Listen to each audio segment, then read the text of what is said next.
ঝোপঝাড় কেটে পরিষ্কার করছে পুলিশ, কারণ খুনি দেখিয়ে দিয়েছে এই ঝোপের মধ্যেই আছে অটোরিকশা চালক মেহেদী হাসানের মরদেহ। তবে নিখোঁজের ৩৮ দিন পর সন্ধান মেলে মেহেদীর কঙ্কাল। মুরাদনগরের নবীপুর পশ্চিম ইউনিয়নের উত্তর ৩০ এলাকার মক্কা ব্রিক্স সংলগ্ন গোমতী নদীর বেড়িবাঁধের ভেতরের একটি ঝোপ থেকে মুরাদনগর থানা পুলিশের সহযোগিতায় অটোরিকশা চালক মেহেদীর মাথার খুলি ও হাড়গোড় উদ্ধার করে বাঙ্গুরা বাজার থানা পুলিশ। আসামি খায়রুলকে গ্রেপ্তারের পর আমি তার দেয়া তথ্য মতে মুরাদনগর থানা এলাকায় আপনার মক্কা ব্রিকফিল্ডের যে বেড়িবাঁধ আছে, এই বেড়িবাঁধের পাশে একটা ঝোপ থেকে আমি এই ভিকটিমের কঙ্কালের অংশবিশেষ উদ্ধার করি। এই ঘটনায় জড়িত ঘাতক খায়রুলকে নারায়ণগঞ্জের বন্দর এলাকা থেকে আটক করে পুলিশ। জানা যায়, গত ১১ আগস্ট রাতে বাঙ্গুরা বাজার থেকে অটোরিকশা নিয়ে কোম্পানিগঞ্জের উদ্দেশ্যে বের হওয়ার পর থেকে মেহেদী নিখোঁজ হয়। পরদিন তার পরিবার বাঙ্গুরা বাজার থানায় একটি নিখোঁজ ডায়েরি করেন। আজকে 40 দিন যাবৎ আমার ভাই নিখোঁজ ছিল। কালকে আমার ভাইয়ের কঙ্কাল পাওয়া গেছে। যারা এই খুনের সাথে জড়িত আছে, আমার ভাইরা এইভাবে নির্মমভাবে হত্যা করলো, আমাদের অসহায় ফ্যামিলির আরো অসহায় করে দিল। তার সর্বোচ্চ শাস্তি আমরা সরকারের কাছে, জনগণের কাছে, আইনের কাছে, সবার কাছে এই অনুরোধটা করি, সর্বোচ্চ শাস্তির ব্যবস্থা যেন করে। কোনো খোঁজ না পেয়ে ২০ আগস্ট ভিকটিমের মা জোসনা বেগম বাদী হয়ে দিঘিরপাড় গ্রামের আইনুল হকের ছেলে খায়রুলকে আসামি করে বাঙ্গুরা বাজার থানায় হত্যার উদ্দেশ্যে অপহরণের মামলা করেন।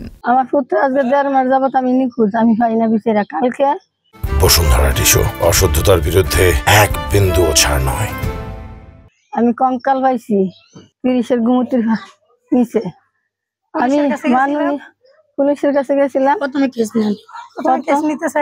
প্রথমে তারা কইছে যে মায়ের লেগে ভাগ্য হয়েছে গা।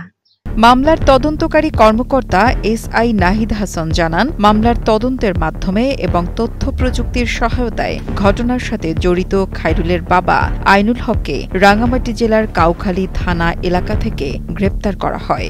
আমি এর তদন্তভার গ্রহণ করার পর আমাদের মাননীয় পুলিশ সুপার মহোদয়, সার্কেল মহোদয় এবং অফিসার ইনচার্জ মহোদয়ের দিক নির্দেশনায় এই মামলার সঙ্গে সম্পৃক্ত আসামি আইনুল হককে রাঙ্গামাটি জেলার কাউখালী থানা এলাকা থেকে গ্রেপ্তার করি।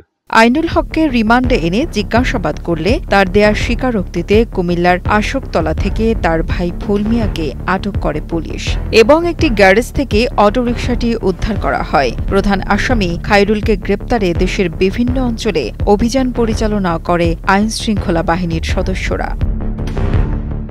কুমিল্লা আশোকতলা থেকে আরেকজন আসামি ফুল মিয়াকে গ্রেপ্তার করি। তারপর গ্রেপ্তারকৃত আইনুল হক এবং ফুল মিয়ার দেয়া তথ্য মতে অশোকতলা একটি গ্যারেজ থেকে আমি ওই অপহরণের যে অটোরিকশাটি এটি উদ্ধার করি।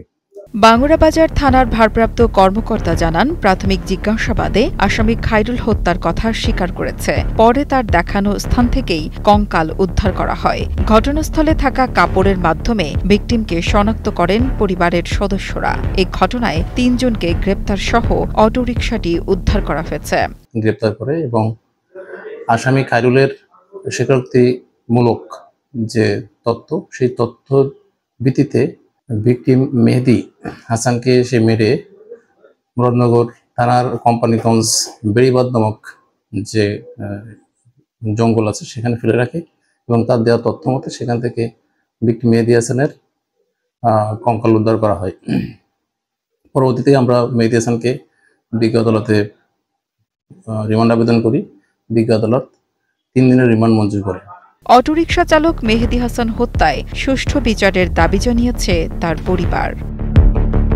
নাজিম উদ্দিনের পাঠানো তথ্য ও ভিডিও চিত্রে ডেস্ক রিপোর্ট, কালের কণ্ঠ।